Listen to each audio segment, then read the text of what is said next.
to informal sector, that has been a huge constituent where we do not really have the requisite taxes being paid by them. And this is what maybe KRA, with their kanjo, so to speak, askaris, have been doing, right? Rampaging and trying to see who is not really paying their dues. The Kenya Revenue Authority is hunting down barbers, high-end beauty parlors, and taxi drivers as its eyes share of the billions of shillings changing hands in the informal sector, which has for long eluded the taxman's dragnet. A number of attendants in the high-end barbershop and beauty parlors in Nairobi told, of course, the publication that is Business Daily on this development. And you can follow the story on page 2. This is not today's, but of course a previous one. But it segues to our discussion that we're talking about KRA and taxes, the VAT refund, and also the government expenditure as it is right now, where we can see the controller of budget has stopped the government by overshooting their budget on expenditure. And some of this we can see, as Emmanuel To had put it in that story, especially with the refurbishing of the Deputy President's house, which is, the refurbishment is costing more than what it was constructed for, right? We can actually just slice and dice that. I'm holding court this morning with Professor Gituro Wanaina, School of Business, University of Nairobi. Also, we have Excel Iraki with us, School of Business, also University of Nairobi. And also, we have with us Dr. Jim McPhee, who is School of Business, Strathmore University. Actually, this is business school, not School of Business. School of Business, business school. There's a difference. There's a difference between School of Business and Business School. What's the difference? Now, Gituro a moment ago was talking about wasting time. Productivity. Time is a scarce resource.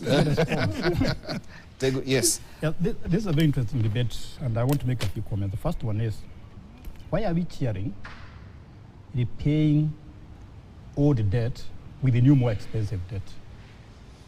I find that quite fascinating, because we did not completely pay off Eurobond. We just took new and more expensive debt to pay our debt. So I don't think that's something to celebrate about. Number two, this issue of repairing the DP's office in Karen, I don't want to talk about the repair, but my suggestion is, this is called a hassle as government. So can I suggest that we move the DP's office from Karen to Githurai, so that they can be closer to their voters and their constituents? I think that's what we should do. Number three, I'm always fascinated for the last several years by the issue of the car. Why are we so fascinated by the cars? That you must have a big car. A car has been there from 1883. So why do we still see a car as a status symbol in this country? I think there's a missing link somewhere. There are alternative status symbols. What we are looking for is not a car, but a means of transport. And there's no reason why the government cannot drive, a government with you cannot drive a Vitz. After all, most of the time you're alone. Number two is our fascination with the houses.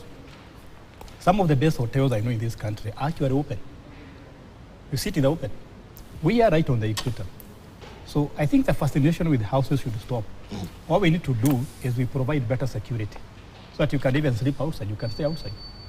Why do we keep on building bigger and better houses in terms of government officials, when what we should be doing is having open space? If you go to Apakabete, there is a hotel called Shamba. Where? Apakabete. You sit in the open. The Shamba? Yes. Yeah. If you go to Zen Garden, you sit in the open. If you go to Safari Park, most of the sitting in the open. And we need to do the same with government residences and so on, so that we make them as cheap, as reasonable as possible. Number four is tax refund. When I lived in the US, I would go and file my taxes. And then I would take a check home, if I had overpaid. So when business people have to struggle to get tax refund, you're holding the economy hostage. Because when you give back that money to those business people or individuals, they don't keep that money in the pocket, they spend it and they still build the economy. So I think the same way we find it so easy to pay taxes should be as equally easy when you are getting the tax refunds. I don't know why it is a big story. Finally, the issue of tax. I don't think anybody in this country is refusing to pay taxes.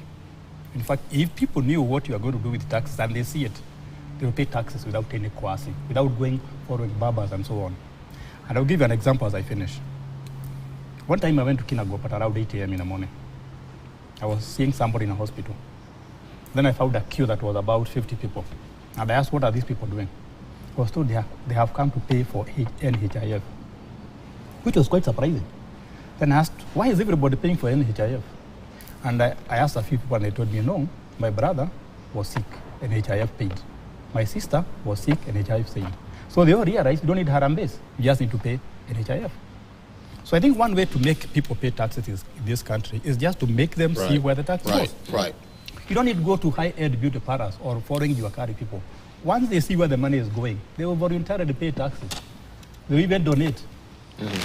But, I hope you don't donate. But XN or IDA, if you look at those beauty shops, who owns them? Certain buggers. They are the ones evading the taxes. You don't own those kind of outfits. So there's a lot of double speak here, Tim. And that's what I've seen. And it goes back to the honesty we are talking about. We want an honest government. This time I challenged public institutions when I was in government. I say, this is how much we see, particularly we got 5 billion from the exchequer. This is a drawdown, how much we have spent in public domain. That's simple. This is how much we collected your taxes. This is what you see sharing on the break. This it was sharing that we sweep Thika Road, which is good, every morning, or they have no tarmac and they are paying taxes. But tell us, this is how much you paid from whatever, but this is what you're getting back. And we can appreciate that.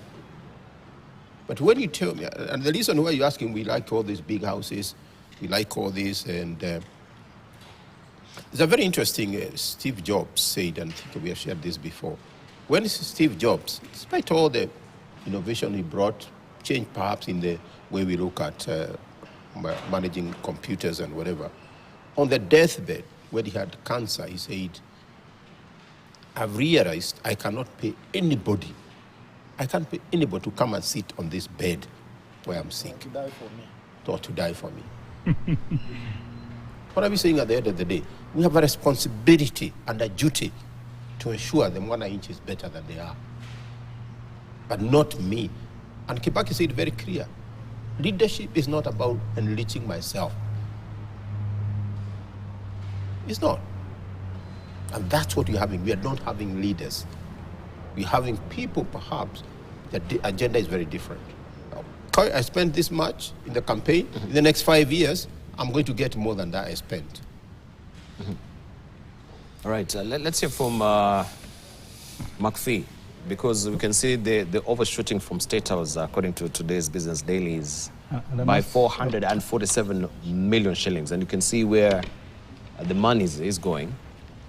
We have also 16.3 million shillings for a car. You're the one who's saying all this, if what was being displayed, if you can accumulate all the monies, it can actually go to pay, you know, an exceedingly huge amount of money to offset our debt. All these assets that we do have being splashed by government officials. Because why would you need a 16.3 million shilling car when you're talking about austerity measures in the first place? And that one is just maybe one of an example of many. We've seen that even here. I see some of the CSs being dropped with very, and the entourage behind it. It's not even about the car, the entourage behind the CS, right? You wonder, seriously, why do you need so many, you know, escorts around you as a CS? Well, I think and all even, of them are Gazlas. You know, we saw that motorcade driving into State House there. And you see, the problem here is that I think we've got to realize that we're dealing with the culture of Kenya.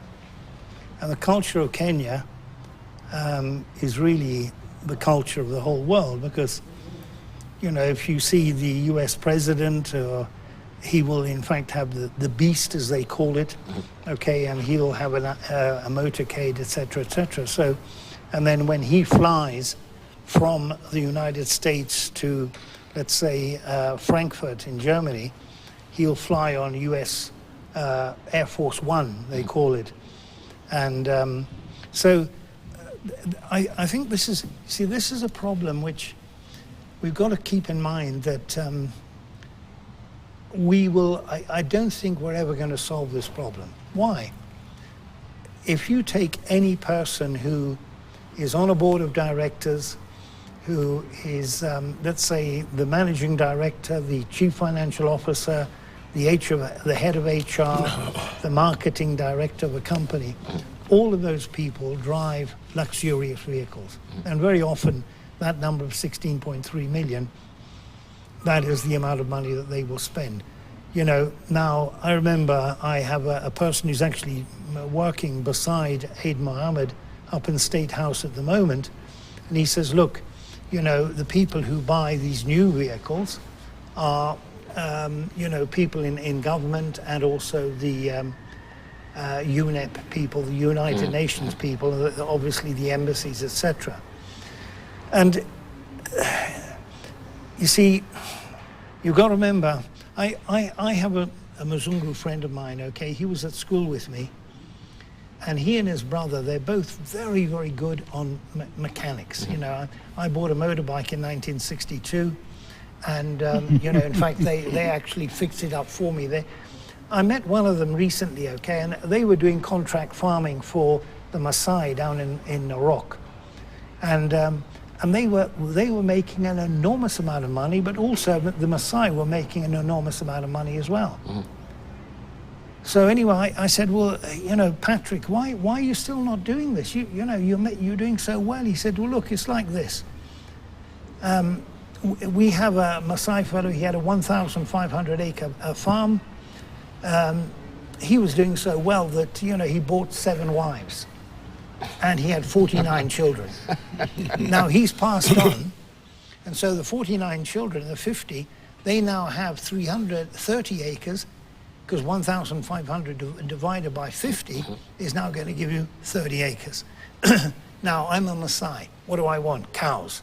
So the 30 acres is overgrazed. There's no production of barley there whatsoever. They used to sell their barley to the breweries. Now the breweries have got to import the barley. So, you see, we got to keep in mind, I was trying to assist a boda the other day, okay, because his daughter's got a B-, and I was thinking, well, you know, I said, okay, come in and see me in my office, okay, I'll try to get you a scholarship. So anyway, she's got a B-, and I asked her, well, look, what do you want to do in life? I want to be a neurosurgeon. This is what all young Kenyans, they want to go into medicine. You know, until they see that dead body on the first day, they then decide maybe I shouldn't be in medicine at all. But anyway, the thing here is this lady, the young lady and her sister went out. This is a border rider, and he says, you know, this is a very, very good girl. She behaves very well. You know, with the mother of this lady, I've got 4 children, but I've got another wife. You know, I'm from Western, he said. And I've got 6 children there. So this is a border rider with 10 children. How does he support those 10 children? And we have a very renowned politician, okay, in Western who said, well, I've got these 4 wives and 17 children, okay? So the position here, okay, is that do we think about the future? You know, how am I going to educate these children? You know, and it's the same all over the world, actually. The poor people are people who have more children, and the Western world, unfortunately, they're now so rich and so arrogant. They're actually, you know, using contraceptives, so they're actually dying. The populations of many of these Western countries is actually decreasing. The US doesn't have a problem because it's got a whole lot of immigrants coming in through the southern border, okay? And about 7 million people. So, you know, their population is expanding. But you see, the culture, we've got to remember the culture of Kenya is what? You know, the most important thing, I was trying to explain to a Mzungu from Europe, okay, but a guy who doesn't understand Kenya. And I said, look, you know, the most important thing here is status, my status. What you know? Now, if I come to this meeting and I'm driving XN's Vitz, you know, there's a friend of mine who was going to go in the motorcade out to Kasarani when the new president was being installed. And he told the president, I'll come in my Vitz. No! We'll give you a motor, blah, blah, blah. The police will stop you if you come in a Vitz. You know what do you think you're doing? He's got a Vitz, okay? He's a man who's living modestly. Mm-hmm. And I know a lawyer, okay, this is a lady who's a very modest liver. She was, you know, it's rather like that. There's a Mexican, I think one of the richest people in the world, okay? He actually flies economy. And people say, well, you know, hey, why do you fly economy? You're the richest man in, you know what, the richest man in Mexico. What is the idea of flying economy? Says, well, actually, you know, you arrive at the same time as if you fly in first class. So, but, you know, XN's point is, what is a car for? It's to take me from A to B. Yeah. But unfortunately, this thing is, especially here in Kenya, you know, we want the biggest cars as possible, you know, because in other countries, I remember when I was doing this stupid thing called a PhD, one of the lecturers there used to cycle to work, but he was convinced, look, you know, I don't want to have emissions and blah, blah, blah, blah, blah, all the rest of this stuff, okay? But there, you see, you have very, very few people, even in the world, who are like that. So this is a cultural problem, okay? And you know, we could say, well, you know, why does this person have a car costing 16.3 million? Okay, so let's take equity, ABSA, Cooperative Bank, you know, go through all the banks, look at the cars that they're driving, okay? It's the same story. So, I'm now a PS, do you know? Have you ever met the PS for defense? Boy, he makes his presence felt. He's got an entourage around, okay? But, you know, in this case, yeah, I'm a banam kubapa, you know, so I have to have a decent vehicle. And you know, also I can't be wasting my time in the traffic like these poor one-inchy. I've got to have a chase car which will open up the road for me, so that all this government business that I'm doing, I've also got to do my own business, by the way. So, you know, you know, but you know, but that is the culture. You see, and how XN is saying we do this, we do this, we do this. The problem is, how do you change the culture of Kenya? How do you make a person understand? You know, look, in Kilifi County last year, and I may have told you this before, between January and June, 4,027 babies were born to girls between the ages of 12 and 18.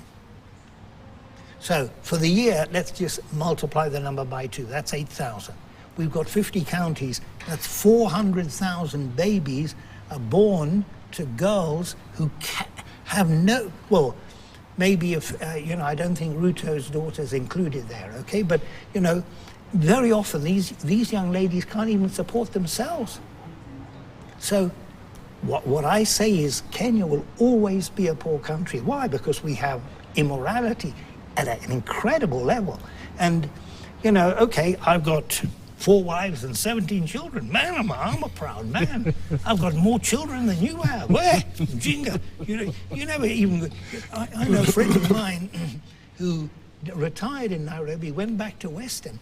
He was under pressure. Get a second wife. What kind of a useless man are you? That's the culture. That's the culture. How do you change that? That is incredibly difficult to change. Can I chip in? Yeah. So XN will give us the answer to that. Let me make a disclosure. My father was polygamous, so Yeah. I should talk about polygamy in silence. But it's interesting, you are talking about the culture of conspicuous consumption in a country that says it's very religious. Very religious. Religion tells us to be humble. Gituru told us, look, what people say and what people do are two different things. Yeah, but it's interesting because Austin Webre talked about this conspicuous consumption by the time he died in 1929. He had seen that in the US. And we are very good in importing such cultures. But it's still... But I have scruples with the issue when you say that religion tells us to be humble. I mean, what do you equate humility to? Poverty? Because also this is what was being spread during the colonial days by the missionaries. I don't think so. You can be very rich and affluent, but still be very humble. And must you show off your richness? And I'll give you a good example. When I went to Hamburg, Germany recently, guess what was my biggest concern when I was walking along the road? It was not being hit by the car. It was being hit by a bicycle. Germans are the people who make some of the best cars in the country. But they realized a car is nothing but a means of transport. You can go where you are going using a bicycle. But the question you should be asking is, why are we so conscious of status? I think from a sociological, psychological point of view is we feel inferior. We feel we are immature, so we must prove something to other people. Because why else do we keep on doing such things, that you must have something big, something that people can see? But I think the main reason is we don't think much about the future. Yeah. Because if we thought so much about the future, there are a lot of things we are doing that we not be doing. And remember, when you buy one big car, 16 million, how many jobs do you create in Germany? Or do you create in Japan where that car is made? Because all these cars, when you buy them, you look at the supply chain, somebody benefits. And finally, I would be very happy. I would have no problem with these cars, even if they were costing 20 million, if we were making them. Because that money would be here. Correct. But you're enriching other people by buying these cars. So this status that we talk about is very expensive to everybody in the long run. When President Moi tried to make cars here, we were just making fun of it. Nyayo car. Nobody said I cannot buy a Nyayo car. So we buy those cars, and then the next day we complain there are no jobs. Jobs are created when we sell goods and services. So can we start probably need to flip over the way we think about the economy? The economy is not just about status. It's about doing real work. And that is what we are not doing in this country. We are so focused on status. What car are you driving? Where are you staying? And when people, for example, ask me, where do you stay? They never visit me. 95% of them never visit me. Just want to classify. But they know where you stay. Want to know where you stay. To classify you. So I think we need to start thinking in a more realistic way in this country in terms of what we do, why we do it, and for who we do it. Because too many of us live for others, not for ourselves. But that culture can be changed. How do we start changing this culture? I think it's so baked in the system. We start with the young generation. I don't expect to change Getura or Dr. Makifi. We start with the young ones. We bring them up. They'll start seeing that... But the inundation from social media to, keep up with the Johnsons also, it is so much pressure that they're really under. I said it last time, you start at home. We start at home. Okay. I wanted just to latch on. You wanted to say something? No, you see, the thing here is that all the time we're talking about the youth, the solution. I was having lunch in December with a lady who works in Kenya Women's Finance Trust. And this lady, this is a security conference, okay, so anyway, this lady was saying that every young person that we employ, every single one of them is stealing. Is stealing? Is stealing. So, the point is, you've got to remember that we human beings, we suffer from this thing. If you're a religious person, you'll call it original sin. But the fact is that, we find it difficult to do the right thing. And I think it's important that we're just aware of that, okay? Because, to change the culture of a country is incredibly difficult. But possible. It's possible only if you have someone like Lee Kuan Yew in Singapore, and if you then surround yourself, you're a very demanding person. You yourself lead by example. Right. And, I have, videos, okay, which are sent to me. And, in this case here, the people, some of the highest paid people in Singapore are government officials. But, the point that you're making, okay, is they actually produce wealth. But also they live a lifestyle. One of the ministers in Singapore was taken by a businessman to a foreign trip. When he came back, he went to jail. And Lee Kuan Yew was asked, well, what's going on here? He said, look, the moment you go abroad with this businessman, you are compromising yourself. Now, what we can't do is we can't look at the Western world and think we're going to get examples from there. The only example we get from the Western world is corruption, moral corruption of the worst possible kind. Uganda has now lost its status in AGOA. Why?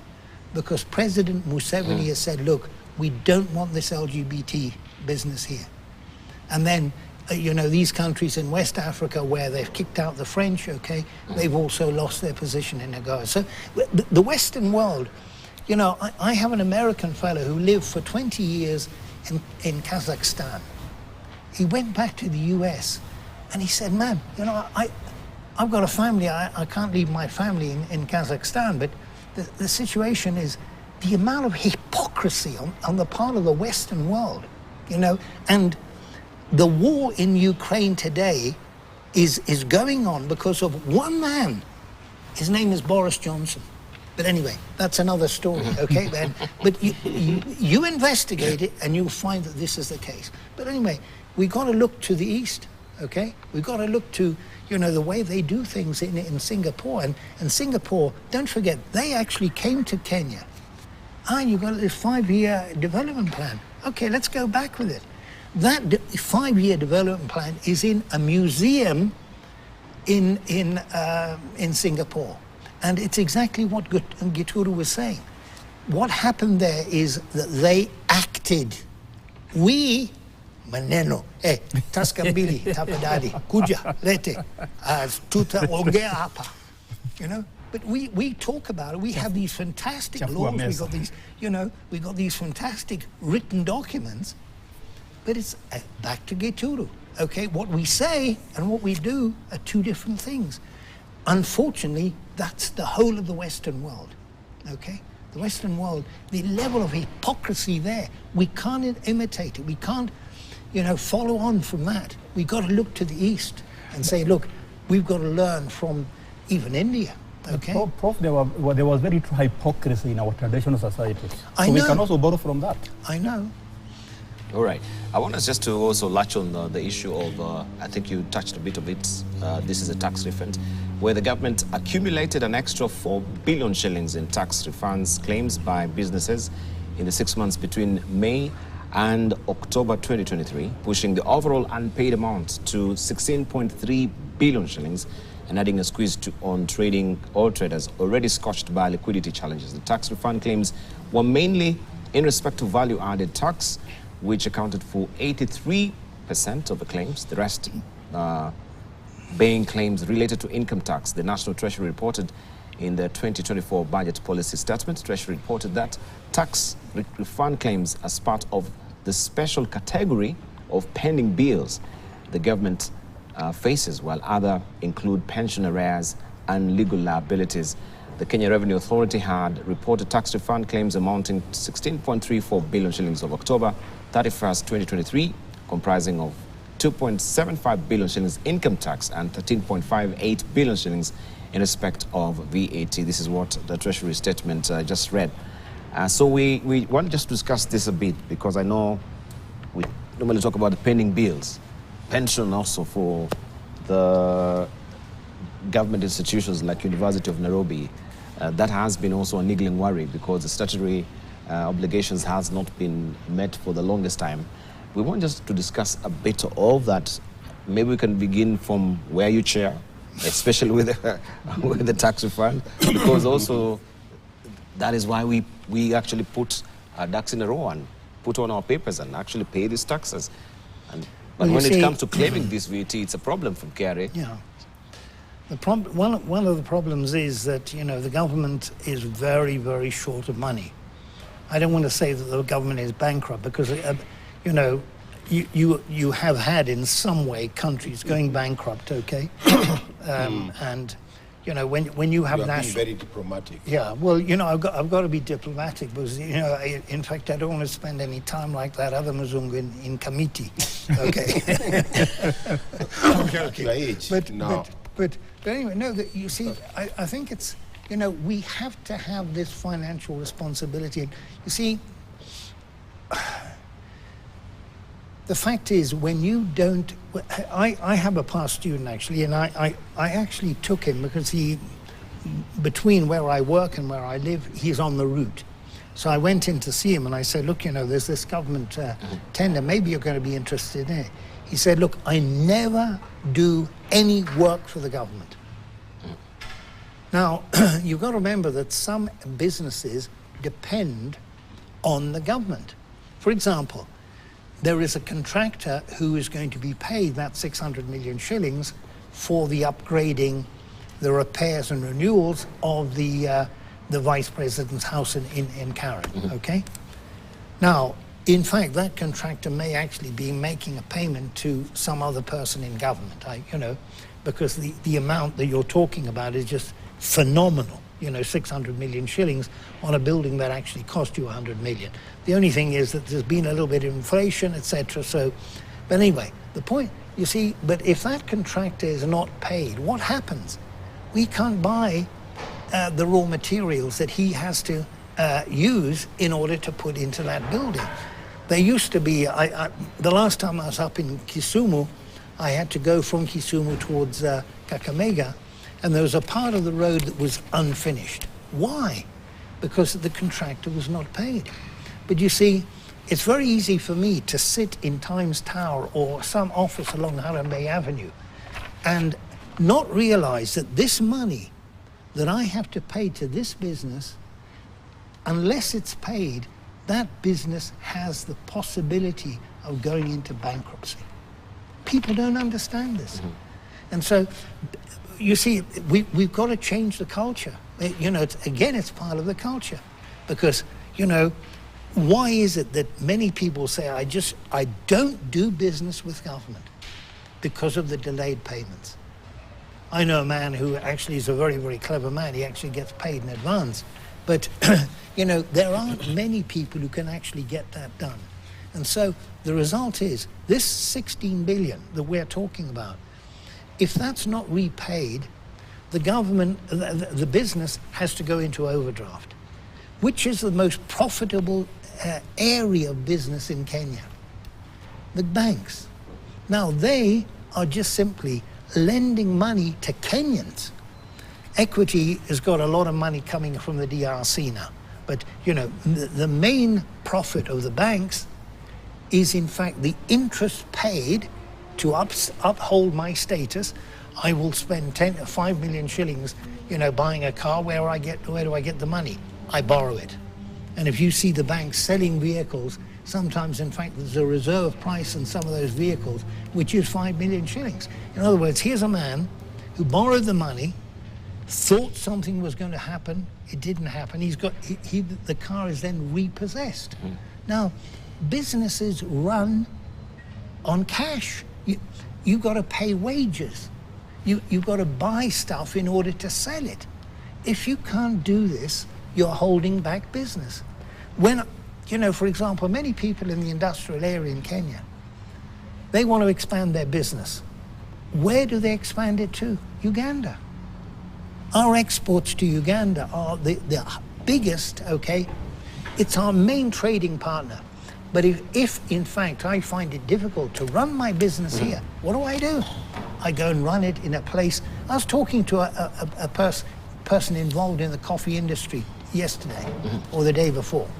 And he said, look, I have to get a license to grow coffee in Kenya. What the hell? You people are stupid. I've got some land, okay? I've got 400 acres, okay? What I do with my land is up to me. It's not up to the government. I don't need a license. And that's why the coffee industry in Uganda is growing. He said 9% this year. It's growing at 9%. Uganda is the 5th largest coffee exporter in the world. We are number 19. 42,000 tons in Kenya, 288,000 in Uganda, and it's just behind Ethiopia.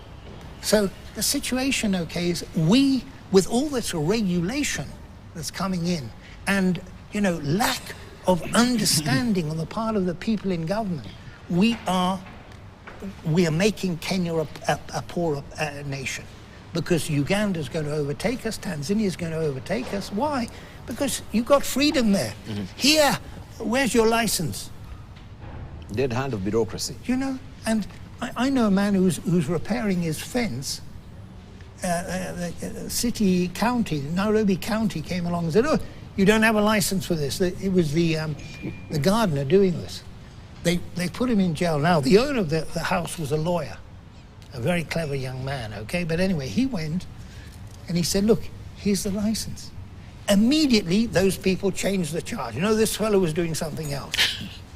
So, you know, this thing of licenses, where's your license? The police, you know, they're just robbing people, you know, thank goodness the port of Mombasa is an incredibly efficient place. You can get a ship turning around in 2 days. And in Dar es Salaam, you've got ships waiting in a queue.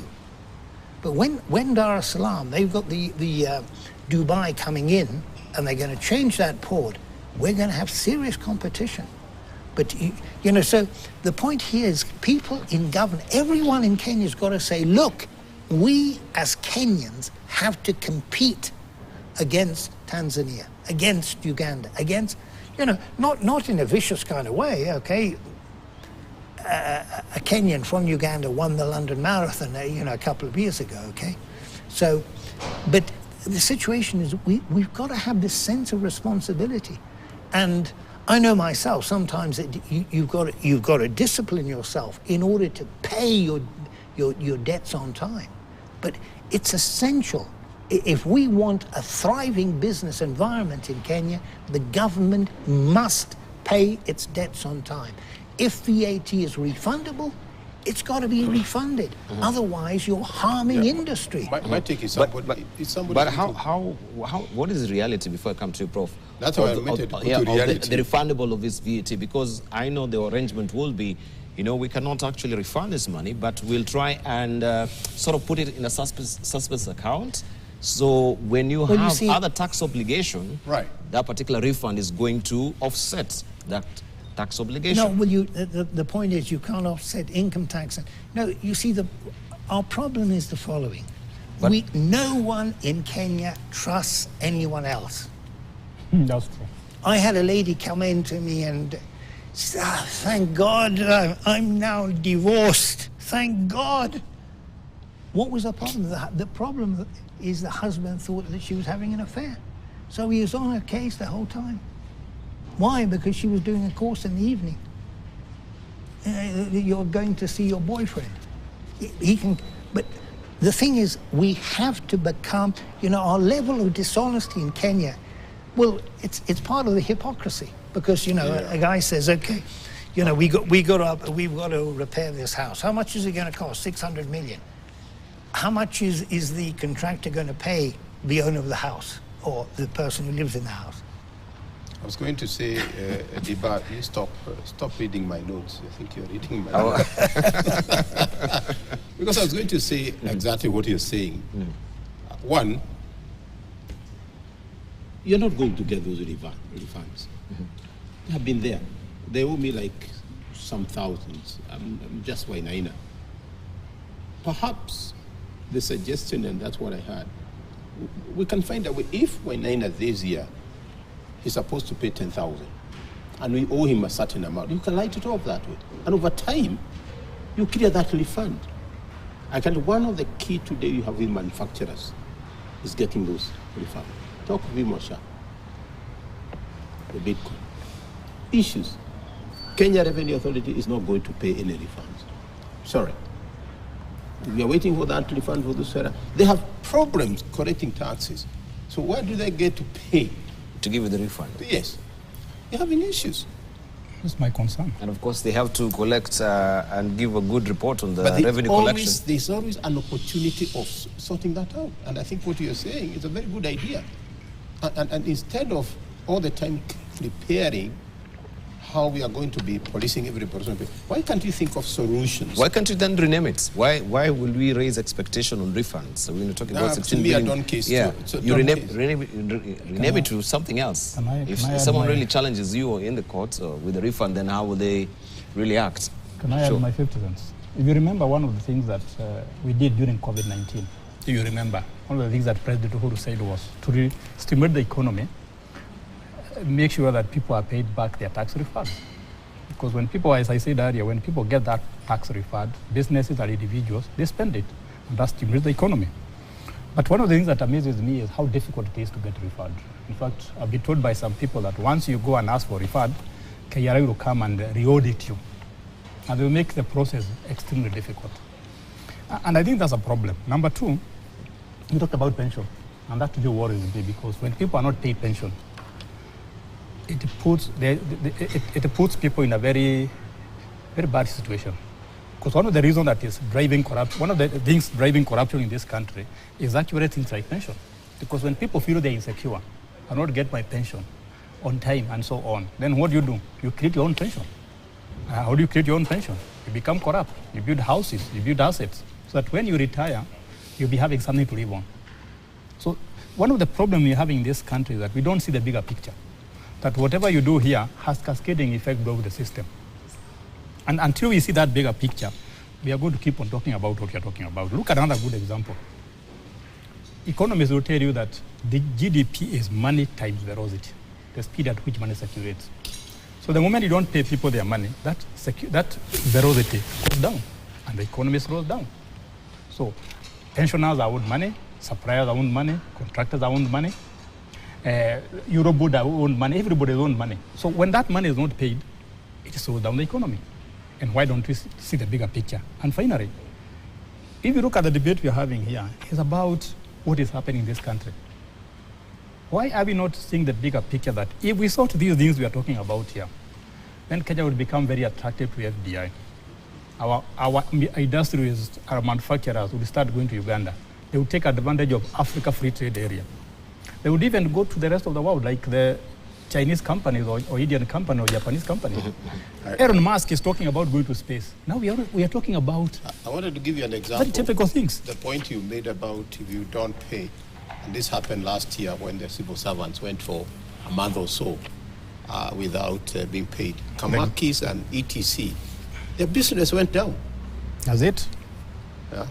And you know Kamakis is one of the key areas where Nyamachoma and what goes in Nyamachoma is really consumed. And you can imagine somebody had a goat somewhere. It was slaughtered, it's eaten. Somebody made a drink somewhere. So, and that's what happened right now. And probably you have to think a bit beyond our borders. We look what's happening in the world economy, particularly the US, is trying to stimulate expenditure. How do you stimulate expenditure? Then Japan. Yeah, and Japan, as by well. bringing the lower interest rates and paying people. So people have money in their pocket. As he said, you tell me that there is Eurobond,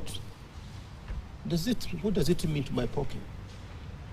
So if we can get that aspect of ensuring, and I think as we look, the areas we can actually as a country can focus on, there is opportunities in this country to grow. There's a very big opportunity when you collect taxes. Huge opportunity. Because you can grow the economy, but they are riders. If you're collecting that tax for consumption, forget it. But when you collect taxes, and those countries, like Scandinavia, you're talking earlier on, they have grown because they use their tax optimally. And what do you find? It's an economy with people who are truthful, people who are transparent, people who walk to the office or take a bicycle. And at times I heard there's something not right clear here. Why did they defeat the usage? They're very keen in funding these countries where they can see apparent in terms of using, spending in things which are conspicuous consumption. I've never understood that narrative. Boris is taking a bicycle to the supermarket, right? Boris Johnson. Yes.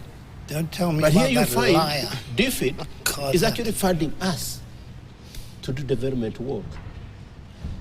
And the dangers we are in today, and it's not necessarily this government or whatever, is we borrowed but we not invested in asset creating. We didn't. That's why we're in problems today. Because if we did those dams, we're probably exporting more now today. Right. Okay, we got two more items I just want us to put up there, but we can follow up also with the housing levy, because now this seems to have sailed through, and you saw, and you can see just on the split there, this interesting editorial cartoon there where we have Ruto sliding there on the smorgasbord with the housing units, and we know that the president, it says this is his pet project, has moved a step closer to realization after his troops bulldozed the Affordable Housing Bill 2023 through the third reading in the National Assembly. All the amendments proposed by the Joint Committee sailed through the Wednesday session, while the opposition MPs were frustrated and stormed out of the House after the amendments were defeated on the floor of the House.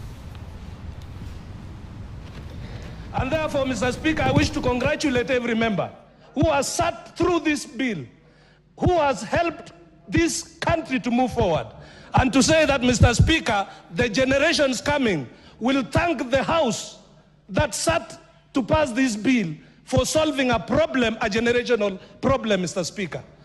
So, Mr. Speaker, even as we create jobs, we are looking forward to rolling out this affordable housing, even in my constituency in Kipkelion, where land is already available for putting up houses.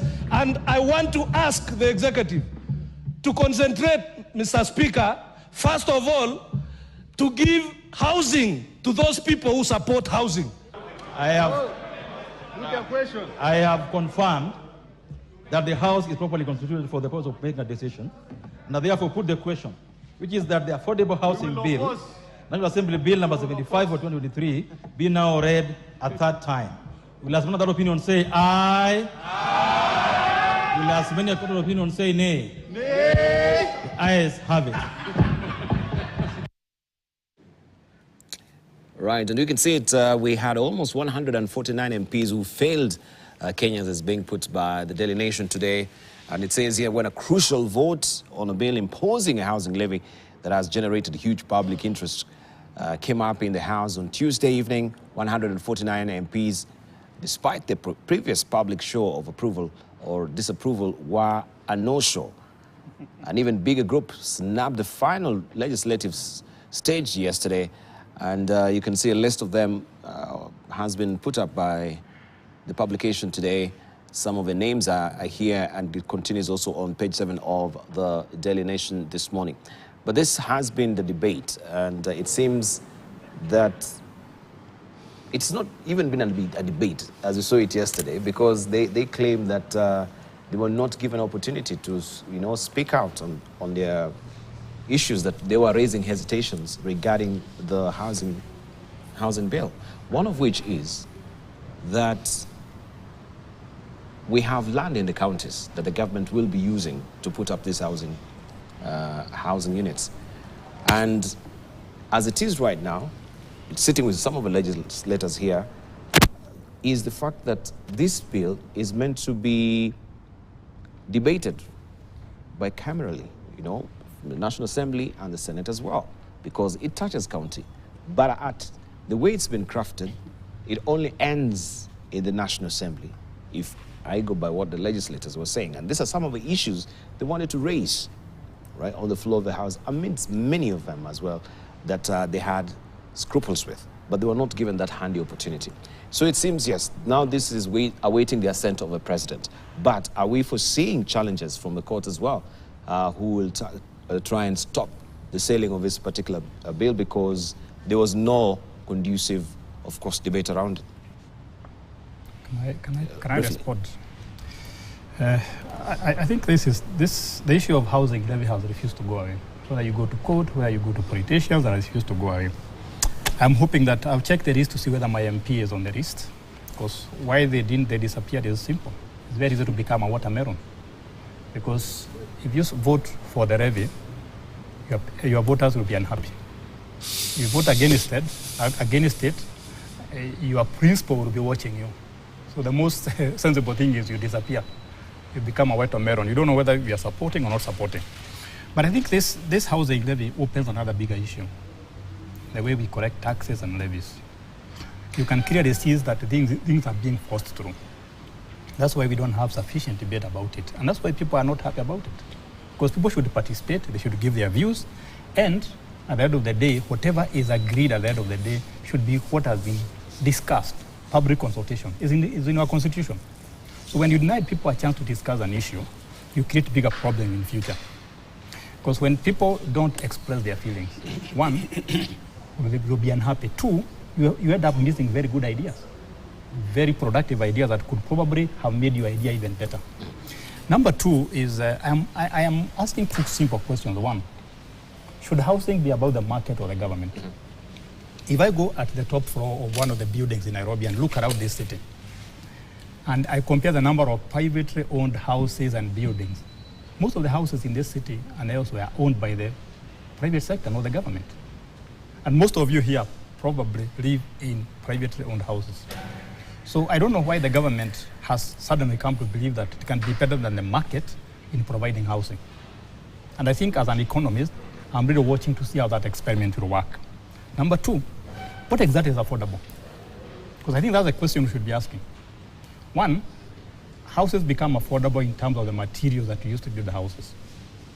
If you go to Nyandarua, a place called Happy Valley, there's a house that was built in 1908 by a Muzungu, and the walls are made of mud. It has stood for 100 years. So maybe as we think about affordability, we should think about some of the locally available materials. So who said we must use cement? Who said you must use chumas? The other way to make houses more affordable, I'm just trying to participate in this debate. Or the one being done in 24 hours. Is it 24 hours or a week? Yes, the other way to do it is to make sure there is security. The prefabs. Because insecurity makes housing very expensive. You have to build walls, you have to build the chumas, you have to put grills and so on. And the final question is, this house that I'm hearing is available for housing. Why is it?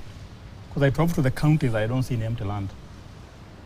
Is it hiding somewhere? Is it going to be taken from somebody? Why is that land?